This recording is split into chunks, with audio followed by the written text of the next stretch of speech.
Hello everyone. This video is being made to show you how to save a file as a Photoshop format at a 72 or PPI, and also how to save the file for web, which would mean a much smaller resolution and a much smaller file size.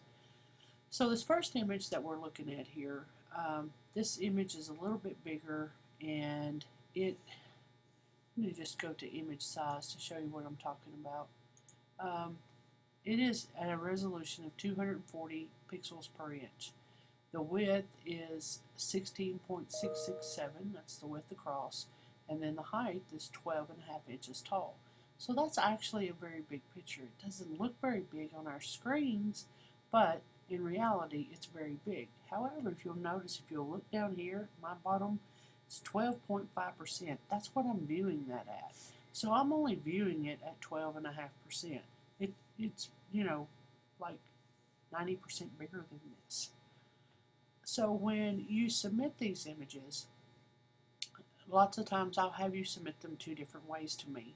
I'll have you upload a PSD file, which is a Photoshop format, to me, and then I'll typically will have you save that as a 72 PPI resolution, and then I will also have you send me a save for web JPEG, and we're going to look at both of those. So here we go. This image here, let me click back over to this one. I want to show you this.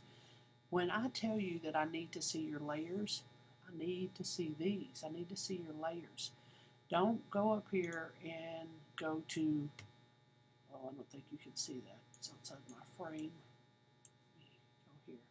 Don't go here and go to flatten image, okay, or merge visible or merge down, because if you do that, then I can't see your layers, and I do a lot of my grading based upon layers, so I really need to see those. Often I will even tell you that if I can't see your layers, I can't grade your assignment. So I don't want to make you have to go back and redo anything. So be sure that you're always saving your files with those layers showing in there. It's very important that you do this. And then you can save a lower resolution image as well. Just save it as something different. Typically when I'm working on something, no matter what it is, I will save my original file with all my layer information in it, because you never know when you might want to go back and just change something.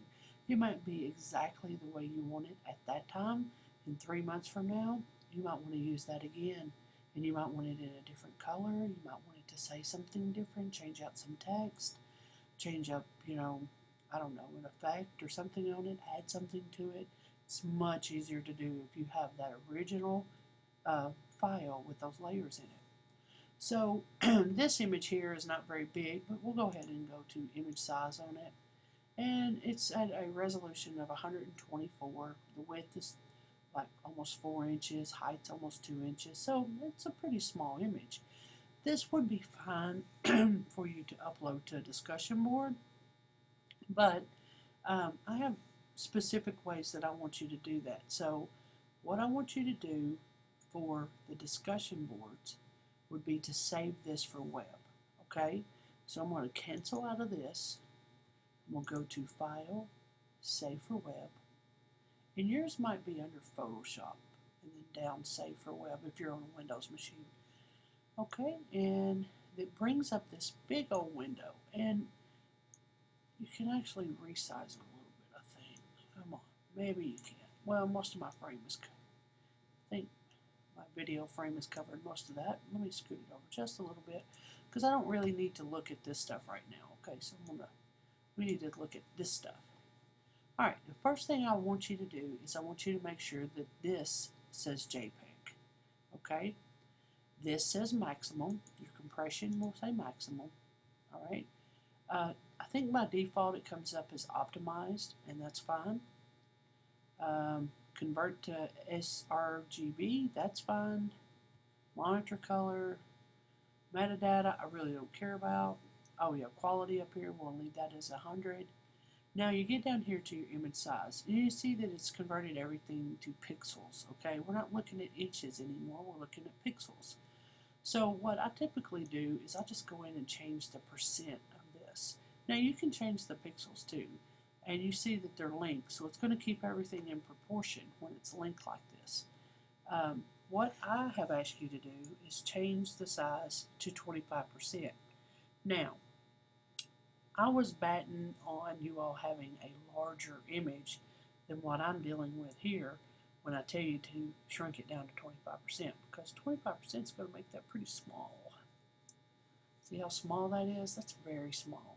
So use your logic on this, okay? If you already have a very small image, you may not need to shrink it down to 25%. But I do want it to see it shrunk down some if it needs to be. What I'm trying to get around here is, in the past, I've had students that upload their images and to the discussion board, and they're so big in the discussion board that you have to scroll to see it all. And it's understandable. Students don't know, how to shrink them down, but you guys do. You all know how to do this now. So this is what I expect to see from you. Again, you don't have to do 25%. Yes, I'm going to have it in your rubric over here. Image posted to DB is JPEG at 25%. But I'm going to eyeball it, okay? I'm going to make sure it's a JPEG. But the 25%, I'm going to give you some leeway on.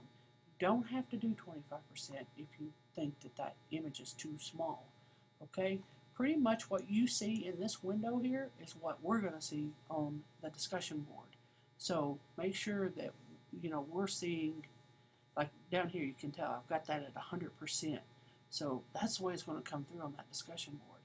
And now different monitors have different resolutions, so if you have an older monitor and you have a higher or a lower resolution, you're going to see this bigger. If you have a higher resolution, you're going to see this smaller. But for the general population, this is kind of the way you would see it. So again, just use your logic on that. Just don't make us scroll. We don't want to scroll to see all of your picture. We want to see all of your picture at one viewing, okay? Alright, so once you get that all set the way you want it to, you would just hit save, and it'll come up and it'll ask you where you want to save it to. This is where you would give it a different name.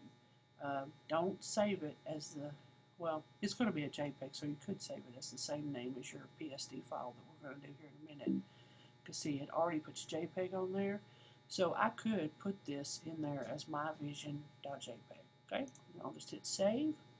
And then it takes me back out to my original image. Well, actually, in this case, it's not my original image.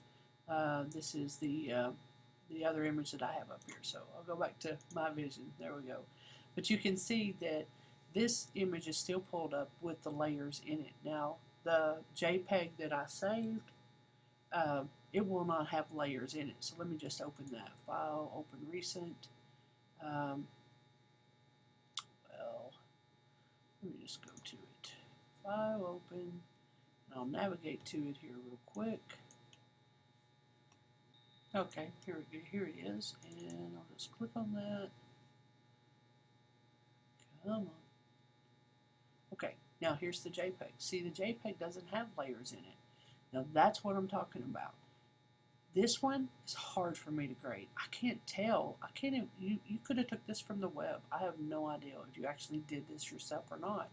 But this one, I can tell what you've done. I can see all your effects in here. All of these effects are layered or named. I can see, that these were actually, they're still text files. I can tell you have a background layer here of black. You have a background layer of white. You even have one icon or one layer down here that's turned off, but doesn't appear to be anything in there. And I can look at this and I can grade this. This is what, I need for you to be uploading to my Dropbox for me. Okay, this is what I'm going to use to grade, but in the discussion board, I need this. Does that make sense? So, if it wasn't a if it wasn't a PSD, let's just assume that this has more layers on it, okay? It's got 7 layers. All right, I want to save this as a PSD file.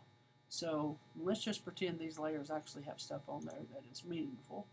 I'm going to go to Save As, and I'm going to tell computer that I want to save it as a Photoshop file. Notice it puts in the PSD right there.